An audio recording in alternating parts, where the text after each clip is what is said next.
Welcome back to another episode of Set to Love. Today, I am speaking with author and writer Amanda Lynn. Her book, Shattered Reality, it will take you through a transformative process when you're going through grief and loss, and that's what we're going to be talking about today. And I'm so grateful to have her on. I know you guys are going to learn something beautiful from this podcast. So thanks for being here, and let's go. My name is Eva Payne. Welcome to The Flow Life, where we define love as live open, value everything. On this podcast, you are dialed in and set to love. Let's go for a ride.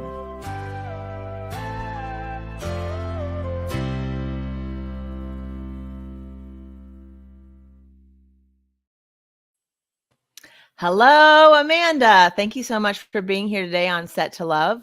I appreciate you coming on the show today. Yeah, thank you. Thanks for having me. I really appreciate it. Yes. Okay. So let's just dive in right away. I want to show people your book. So that way, if you're popping on, this is the book that you put out and you just released this, right? Like this, I was looking at it and I think this just came out in December, right? Yes, Am I correct. right? Yep. Okay. So I just want to touch on before we get into the contents of the book and dealing with loss and grief and your story, and that you really talk about in the book. But how was that process for you around even just writing a story, putting a book together, putting it in the world? I mean, was this probably something you wasn't like you sat around and thought, I'm going to write a book and pondered it for years, or did you? What was that process for you like? Yeah. So people have said, "Oh, it's so nice to see you. Your dreams coming true." And I would say it's more like a nightmare. That's kind of how it unfolded or started with, anyways. No, I would not say that I would say I knew that I was here to write a book, especially over the last decade. Um, but it was not something, at a younger age that I ever Right. considered doing, even though writing came naturally to me. No, I really didn't. So this is definitely something that I felt like I was here to do, called to do, that I needed to give a voice to this subject and honestly include her voice, which I don't think was necessarily heard while she was here. So the writing process itself was a whole other grieving process that I didn't even realize was going to unfold. Like I thought that I had done so much inner work and, worked through so many different parts. And once we kind of ripped the scar open, there was a realization that I had a billion more layers that I didn't realize was still there. Wow. So. When did you actually start writing? When did you sit down and say, okay, I'm going to start to tell her story and my story and the story that needs to be told? So my sister Josie was 19 when she took her life by suicide, and that was November 14th, 2007. In 2008, early 2008, one of my best friends had given me a journal for the grieving heart and had written a letter to Josie in there that just said, your sister really misses you. And I hope that this allows her the space to just write to you and get everything on paper. So technically it started back then. It was just a lot of repetitive entries of, I'm sorry, I'm sorry, I'm so sorry.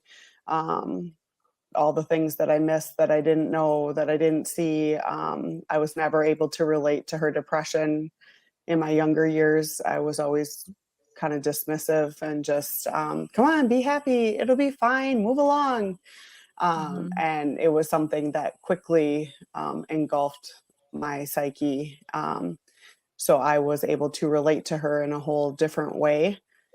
So the writing started, journals, for years. And then the actual writing of the book started last January. So a year ago. And was there a catalyst for you saying, this is it? I'm going to do more than a journal entry. I'm going to put this down and bring it into the world. Was there something that was the pivotal moment for you? What was that? So last August or September of 2020. Mhm. I came across an Instagram story, Lindsay Bednar with Rodney K. Press, and it said something along the lines of, you can either you can read the story, or you can, be the story. Like Mhm. it's time to show up. And it was just kind of this intuitive hit of like, yeah, it's time. So I reached out then, and I didn't actually sign with her until the end of December of 2020. And then we got started in January with the actual writing process, and just kind of started laying out, where are we going with this? Um, it was hard because I had always envisioned this book being written the entire decade of my 20s, because it was just kind of one massive avalanche after another. Mhm. So we just decided to own in on specifically her death, suicide, and my grieving and healing process from there. So she really helps you to frame up what the content was gonna look like. Oh, absolutely. And just that space of being able to emotionally work through it week after Mhm. week, like coming back to the chapters and where are we going to expand from. And I just need a crying session for 20 minutes, and then we'll get back to it. So yeah, she was just really supportive in the entire actual writing, and knowing just how heavy it was, emotionally Yeah. draining. Yeah. Mhm. I'm just curious, when you wrote, did you set an intention? Did you set up a writing space? Did you listen to certain music? Like, just like from that standpoint, when you went into the actual writing process of really being able to pour your heart into something, because it sounds like when you were writing, it was a very therapeutic process for you, and you were Mhm. really just probably giving yourself over and going, whatever needs to come out, here we go. And Mhm. so what did that look like for you? Just as far as the actual strategies that you used when you did sit down to write? Yeah, so I'm I'm not a very good structured person. It just came at its own pace. Like Mhm. it unfolded on its own. Each week was different. I would try to just intentionally sit down one or two times a week and just kind of see what came up. I went back and wrote it all in present tense, as if it was happening again, which was the first time that I hadn't written it, reflectively. So it's very Mhm. interesting to be in the space of, I'm right here, right now, remembering it, or what I remember of it. Mhm. Um, but yeah, no, I didn't. There wasn't.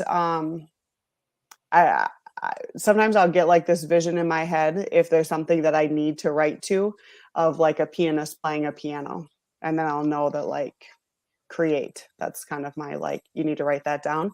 Mhm. But other than that, no, there was really no set, you know, It's just Tuesdays and when you Thursdays I'm felt gonna sit down. Yeah, yeah, when you just felt motivated, when you had the time, when something came into you, you'd sit down and pour let it a it little go. bit into it.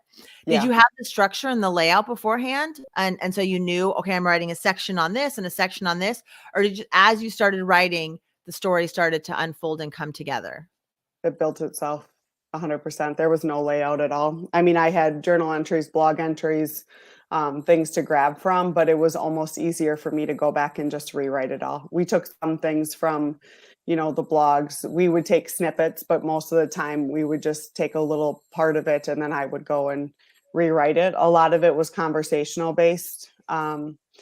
We I have a part-time job as a bartender and waitress, and a 25-year-old, the nephew of the owners who I was working for, had also taken his life by suicide last March. Mm, So that actually brought to light a lot of the grieving process, or the different stages that I forgot about too, watching them kind of walk through it. yeah. So that kind of pivoted it went a billion different directions all the time. Like, whenever I thought this was how it's going to go, or we're going to go this route, or here's what I want to bring to light, a lot of times. And Lindsay was so great about that. She was like, we'll be guided, like, just listen.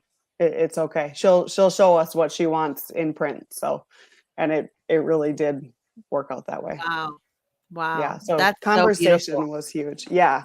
No, she was really great about reminding me, like, if it's meant to be, or there would be, sometimes things I couldn't exactly remember. And there was like a really specific, like, I remember something being said about this. And she's like, it'll come if it's supposed to come.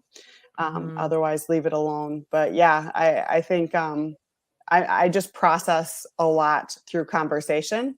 And then it's like I have the conversation and then I can sit down and write from a totally different perspective based off the conversation after I process it. Hmm. I love that. All right. Thank you so much for sharing that process and just like how you got to. I think it's interesting for people, at least it is to me. Like, what brings someone to write a book? What is that process like for them? And Mhm. especially nowadays where it can be so unique and it's not like you have to go a very traditional route. I mean, Right. you came across someone, you found someone to help you and really guide you through that, like almost like a book coach, right? To just help Hmm. you make sure Totally. that what it is that you want to get out can come out in a way, and it sounds like it really works for you. So let's dive in and talk about, you said the book's divided into 4 sections. Do you want to share what each of those I mean, eventually some structure came of it, which I love how the Right. universe just works that way, right? You're like, "Oh, and there it is. There's all the Totally. pieces." Like, Totally. okay, Yeah. I trusted the process, surrendered to it. I just did my part and Yeah. voila. So tell us I what those literally 4 showed sections up are. and felt like I was the channel, like something else was Yeah. speaking through me for sure. I Um, have definitely felt that way, and that right yeah. there is flow. That right there is definitely, like, way tapped in flow states when you get into that place where you're just your fingers are just moving, and you Yeah. look back and think, "Did I even write that? Like, where did that come from? Did that Totally. come Yeah. from me? Okay." I So remember listening to Oprah, a podcast that she had with, like, I don't know, Michael Singer or someone, but she was like reading a section back to the author, and they're like, "Really? Did I write that? Oh, I don't even remember." And there's been many a times that I've went back and I was like, "Huh, no kidding, that was yeah. me. Huh, okay, weird, great, That's a really good point. Like, huh, yeah." I should remember that for Who myself one day. knew? Who knew? Yeah. So, yeah, so yeah, we structured it after we kind of got the parts put together, and then we started laying out the chapters as to, like, okay, this goes here, and we did a lot of switching around. And is this more grieving? Is it more healing? Is it more her? Yeah. Mm, So, part one is the day of, just like I refer to it as the 9/11 of my world, that one phone call that just shatters everything. And your entire life is never, ever going to be the same from that point forward. mm, And so that it starts with that day, and then it goes into, the wake, the funeral, just realizing like how important community is. And you're just surrounded by all this love that in the moment you can't even comprehend. So it's kind of nice to have that reflective time to just be like, oh wow, yeah, we were really fortunate to be surrounded by so many amazing people who mm. literally held us up in so many ways. Um, so that was part one, and just kind of the weeks after and how things unfolded. Um, So before you go into part 2, what's your biggest takeaway from part 1 for someone else who might be, experiencing this, whether it's a suicide that happened years ago and they just haven't been able to really sit with it, or it's something that just comes up has been more recent for someone. What's like a good takeaway for them um, from your part 1?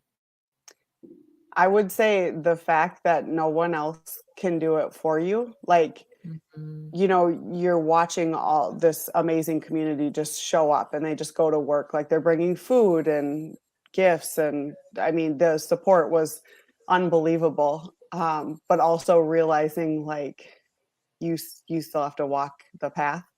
Um, I think it was really cool how many people remembered even years later. They would, send cards to my parents or call or show up, and, like, we haven't forgotten.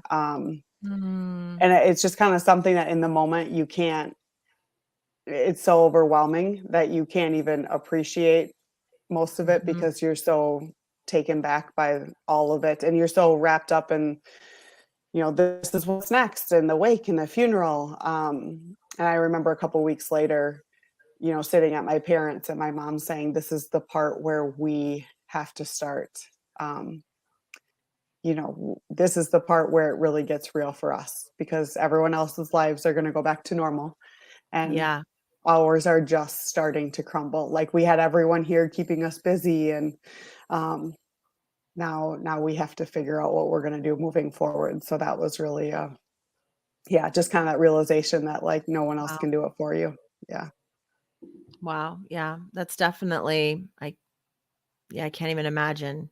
And I know being on the other side of that, being just the neighbor, the family friend, the coworker, or whatever, and feeling like, what can I do? And is it enough? And, Right. and feeling like you don't want to overstep, but you want to do something. I mean, I think we don't really have a very, in society, I would say, there's not a lot of support around death in general. It's like a very scary thing. It's like just so many different beliefs. There used to be so much more ritual around it, and so much more support and be more open. And I think it's something that we really shy away from a lot. And so people just don't even know. It's like the one thing that I guess do you have kids? I do. I have a 16-year-old. She was 2.5 at the time. Yeah. And so it's like saying to someone like, oh, this is what it's like to be pregnant, or this is what it's like to have a Totally. baby. Like, you can read all about it. You can think you know what it is, but until you've gone through it, Yeah. you can't even understand really what it's like 100%. on a physical Yeah. level, an emotional level, a spiritual level, right? Yeah. So it's just it's good to hear you say like that you were surrounded by so much love, because it's for everyone who's on the other side and supporting someone going through this kind of a journey. Just a card, it sounds like, a text, Right. a just Oh, the most knowing that basic of you're things. around. Yeah. Right. Mhm. Because death also brings with it the realization of how many things also don't matter, like money Mm, and material and all the things, where it just became like um I was so focused on that, like my credit score and making sure, like, I don't know, all the control that you think you have. And then something like this happens and you realize that none of it was as important as you thought it was anyways. And it is just the most simple gestures that have the most impact of, like, oh my God, you right. remembered. We're 3 years in, you remembered? Like, Yeah. wow. Yeah. Thanks. Yeah. Yeah. That's wow. Thank you for Mhm. sharing that. That really, I think that in and of itself is just really helpful for people.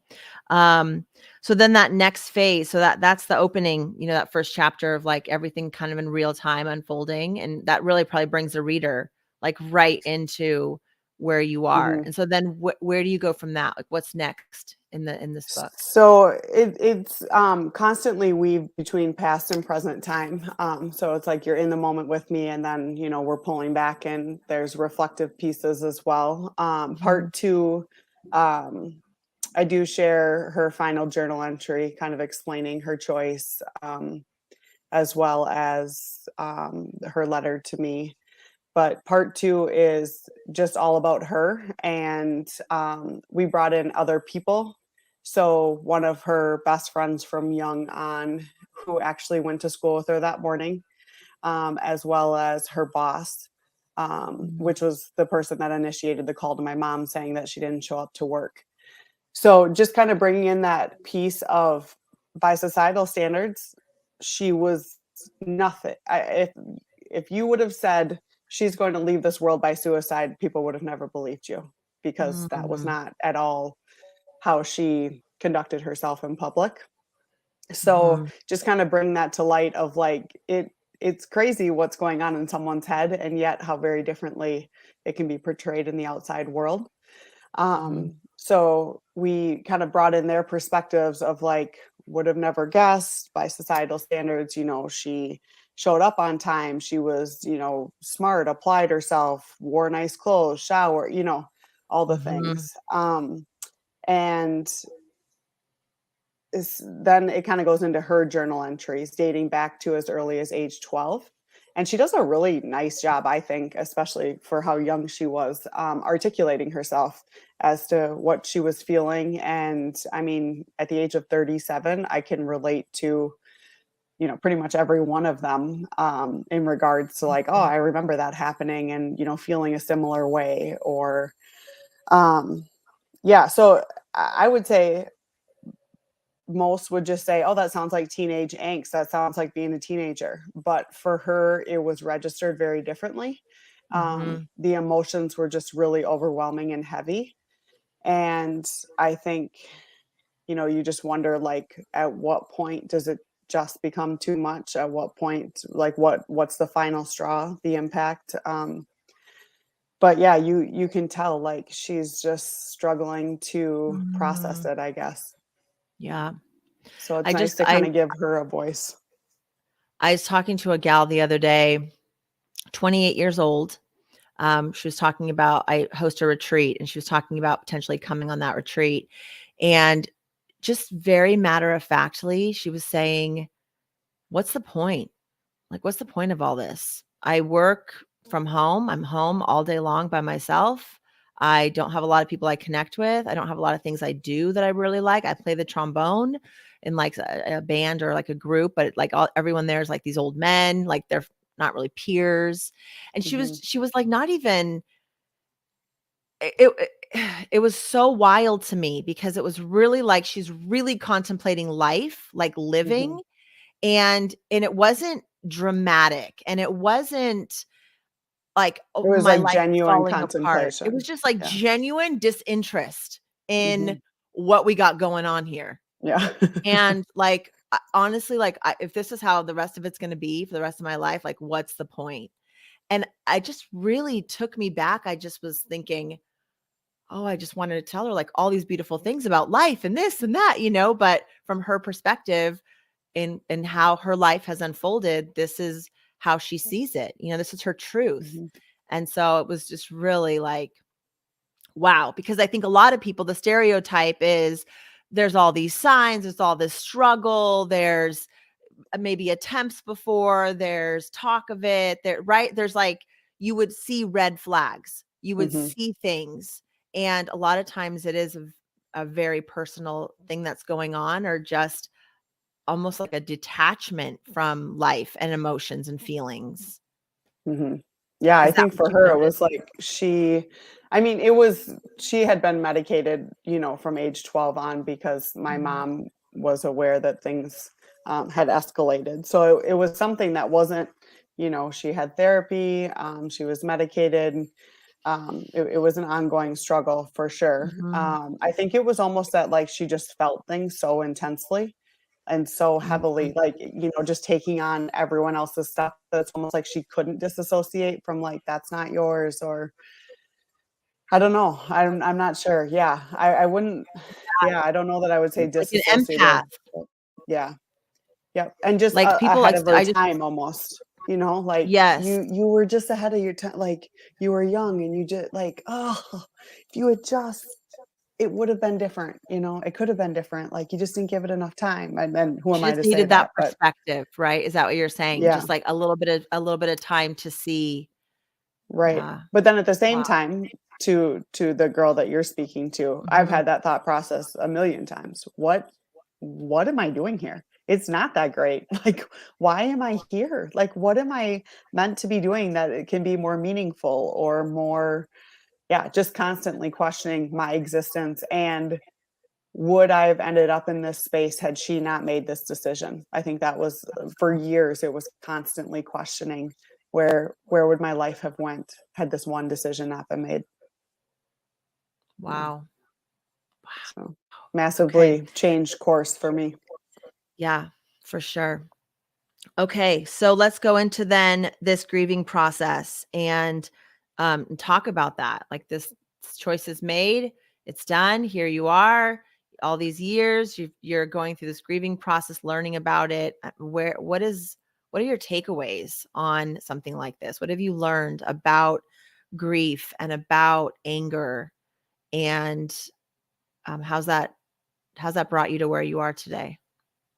So everyone goes through their own stages at different times and in different ways.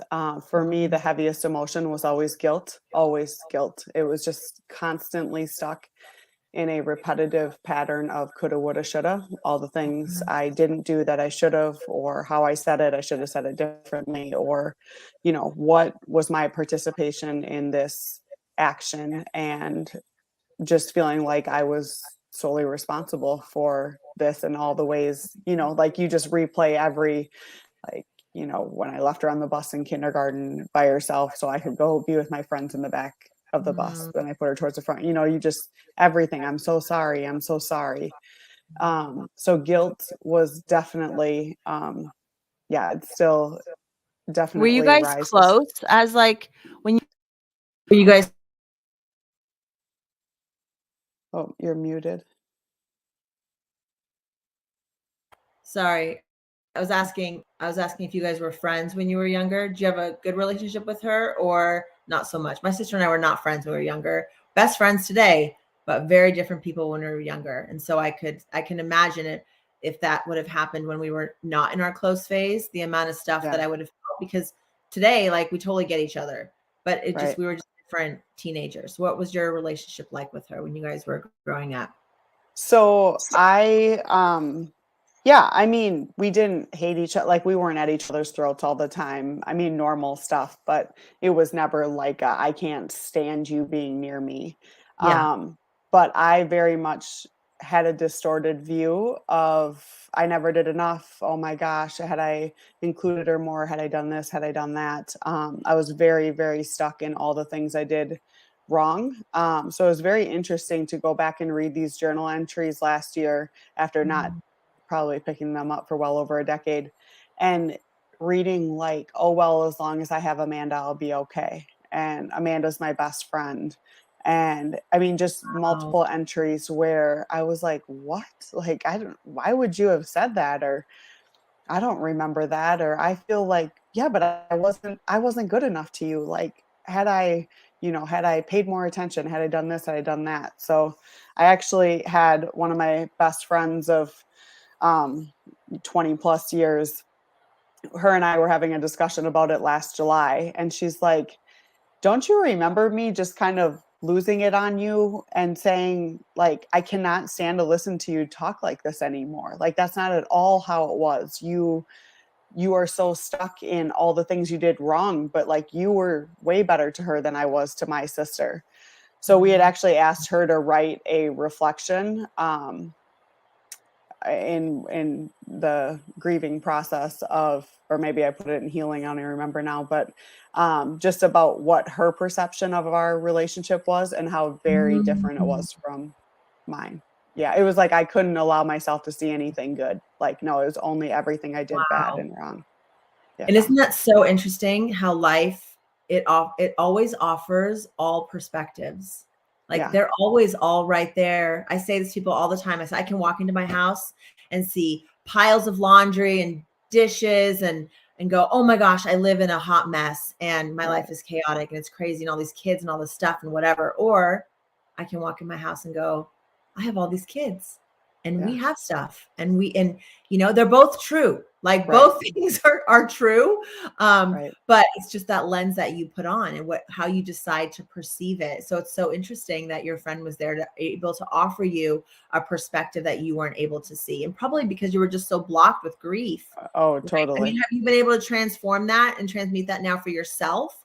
Or Not do you until this conversation and she wrote that. I don't think, no. I mean, so 14 years, like I said, it was like I added up the days, it was like 4,575 days or something of me hating myself. Like, I could not stand to look at myself because all I seen, like, I couldn't see the good, the bad, like, it was all just all the things you did wrong. This is your fault.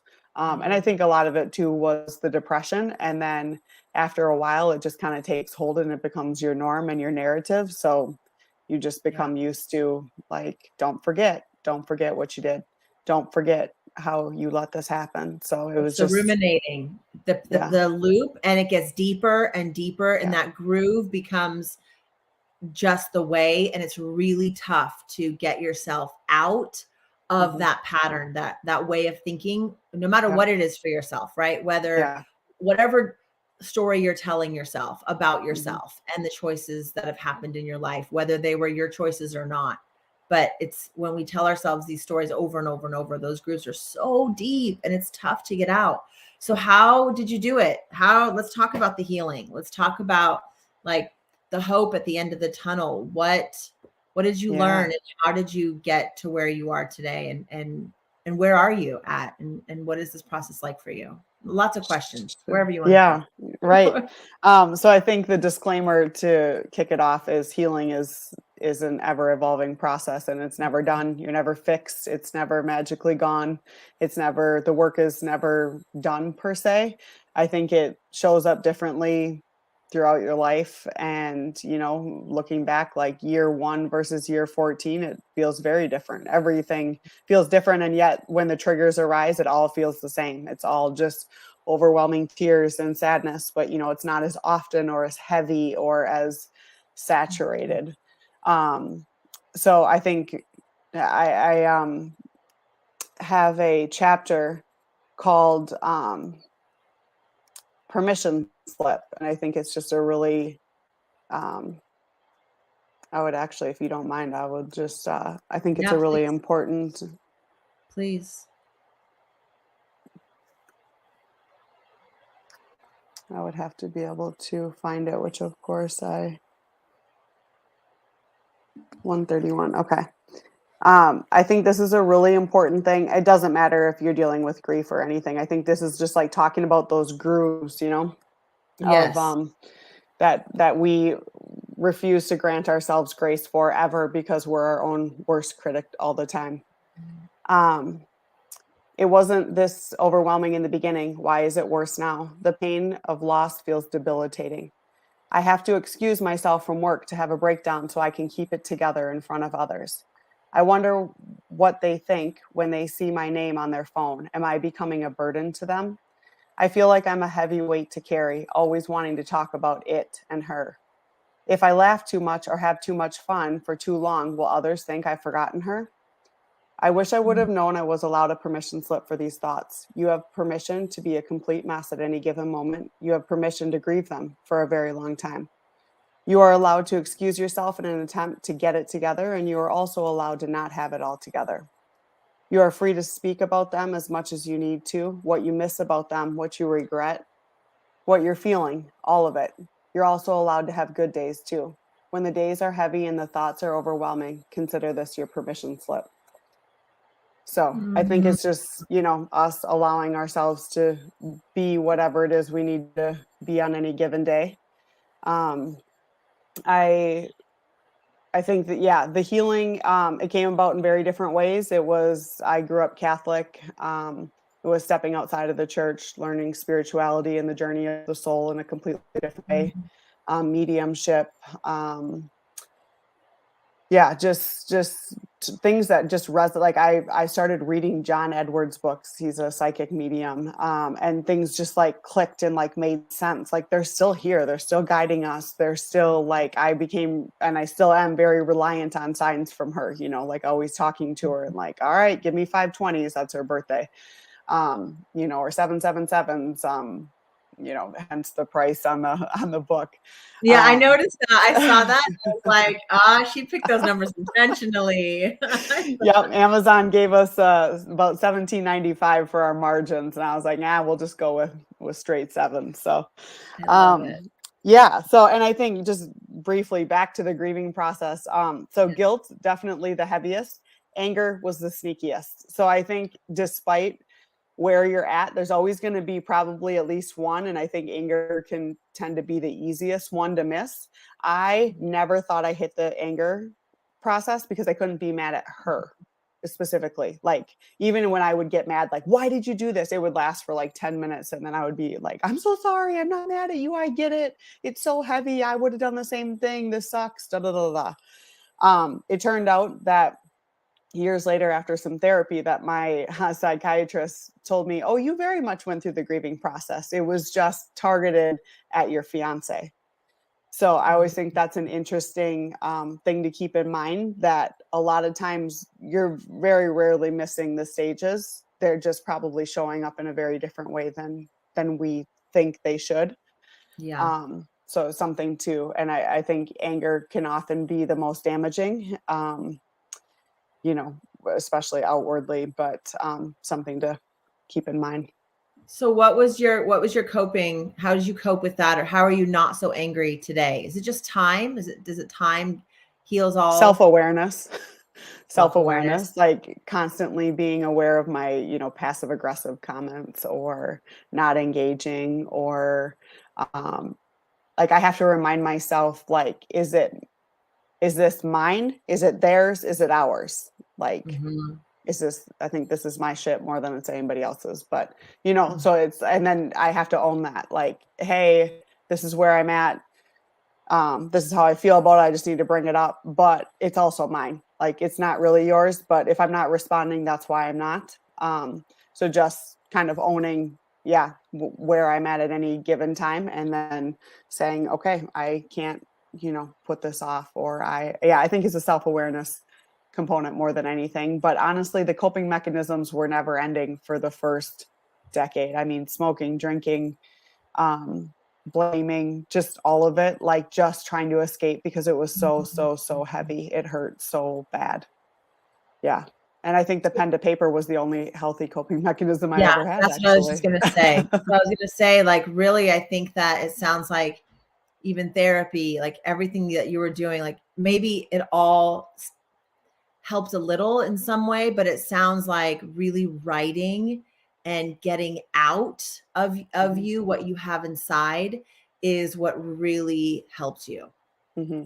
Yeah, that and the verbal conversation. Like I said, I need that. I need people to bounce it off of and give different perspective, and then, um, I can come back and just like, oh, this is how I remember it playing out for. I don't know. It's almost like I need this mirror reflection, and then a Well, minute it's to sit trusting with it, yourself and because if you think yeah, about if you perceive the story one way and someone else perceives it a different way, that's in your mind saying, okay, wait, so what else am I perceiving wrong? Or what else am I not hmm, seeing? Not wrong, right? Because it was right for right, you at the time. You just didn't have all perspectives. So, like, right, well, now what else can I learn? Well, what other perspective is there? Well, what other viewpoint can I take? And so I think that being able to get that feedback, being able right, to bounce things off of someone saying, I'm feeling this way. I'll do that. And with my relationships as well, I'll just say, this is how I'm feeling right now. I don't know.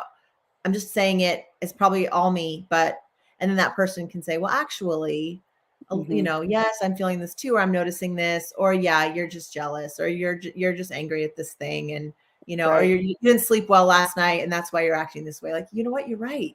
Cause yeah, I didn't, it's sometimes hard to be self-aware.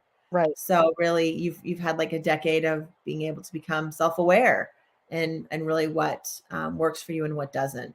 It's a very hard process. I remember probably a year or two in that I was saying something about, I would have never made those decisions had, my fiance at the time not played such a role. And like, I felt like I was always feeling guilty, or I couldn't do things with her because I didn't want to Mhm. deal with a fight, or I didn't want to, whatever. And my mom would say, her saying to me, at some point, you're going to have to own this.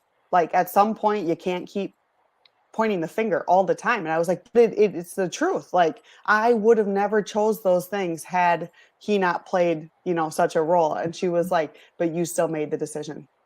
Like, stop. And I just Yeah. remember at the time being like, oh, I hate you. Like, Yeah. God, why are That's you true. sticking up for him? Why? But it's Why are true you because not? But you're yeah, in the relationship, so you're contributing to it. Like you right, are part of it. So what part is yours? right, And the sooner that we can own our own part and just, well, be open and vulnerable about how right. we're even feeling. Because sometimes I think even putting words to how you feel is tough. Can be You hard. just Yeah. know there's something going on, but I need to almost see like a list of adjectives. Give me Right. some options and I'll tell you which one like resonates. But I'll tell at you this which moment, 25 are resonating. Yeah. just mad. That's the only one. I don't know. Yeah, right. There's a Yes, swath agreed. to anger as well. Lots of Right, shades of red, I right. suppose, right? Well, and even realizing I had to do a workbook around anger because that's apparently how prevalent it was showing up, and I didn't even realize it. And I had no idea that sarcasm is like one of the most prominent forms of anger. Yeah, we use sarcasm as a defense mechanism, and I'm great at passive aggressiveness, so that's definitely something I have to be mindful of. But yeah, just basic things that I was like, oh, that's how that's playing out. Oh, that's how I'm responding and reacting. Mhm. But yeah, I mean, again, that's years worth of patterning. So it's not like anything just comes in a day or a week or a therapy session. Like it's an ever evolving process and you have to be willing to show up and do the work. That's for sure. Yeah, and isn't that just life? It's like no matter what, whether it's you know, Oh, so sorry, my mic keeps popping off for some reason. Just you're muted again. is it doing that? I don't know. It's like something's unplugging itself. I don't know. Stop doing that. Anyway, I'm just saying the law. Any kind of loss in your life, it's the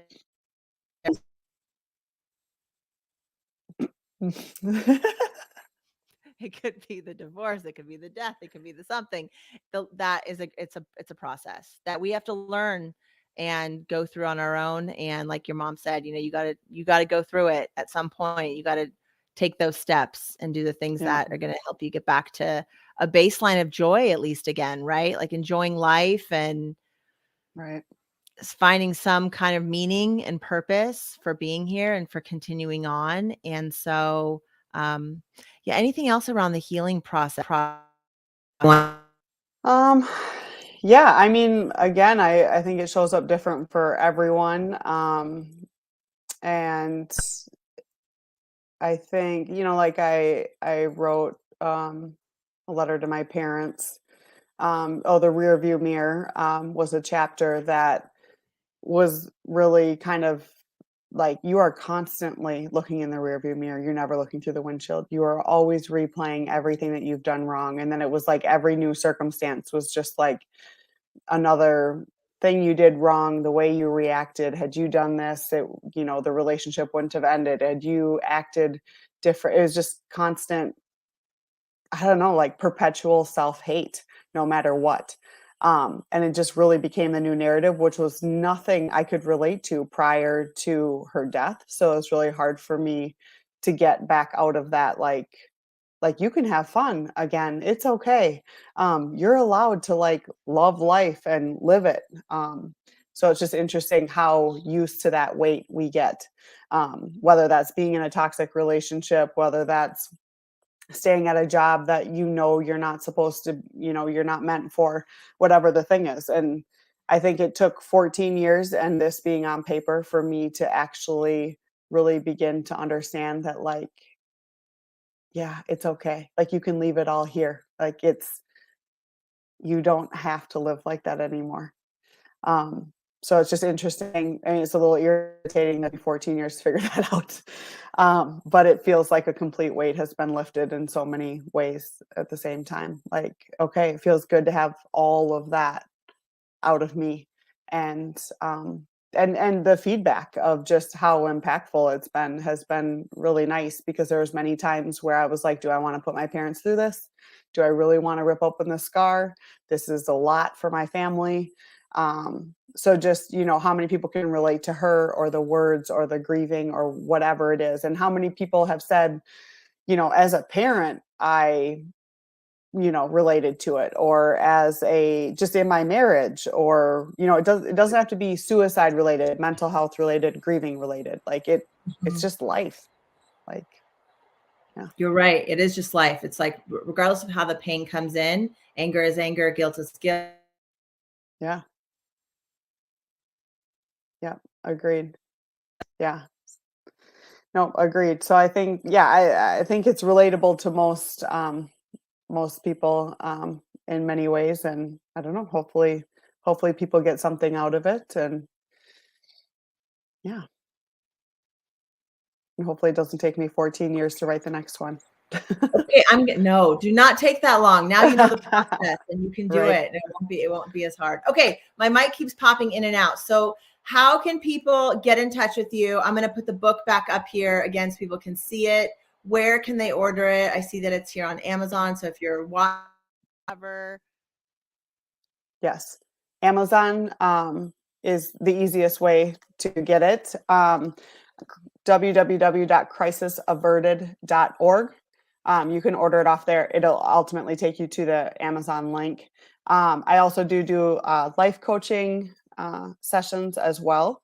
I really have, come to love and appreciate that.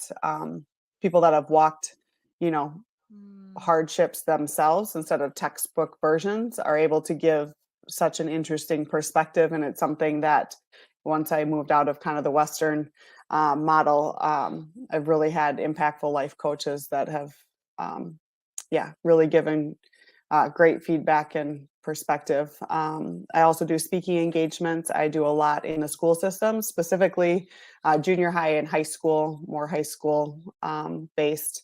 But I go in and speak about this, considering doing a workbook or worksheet around it to do a curriculum and, allow schools to purchase that as well, that they could do like a cross curriculum between health and English. So kind of speaking to the writing process and publishing, as well as then the mental health component in health class. So hoping for, like I said, it's kind of all ages. It's not really a specific target market.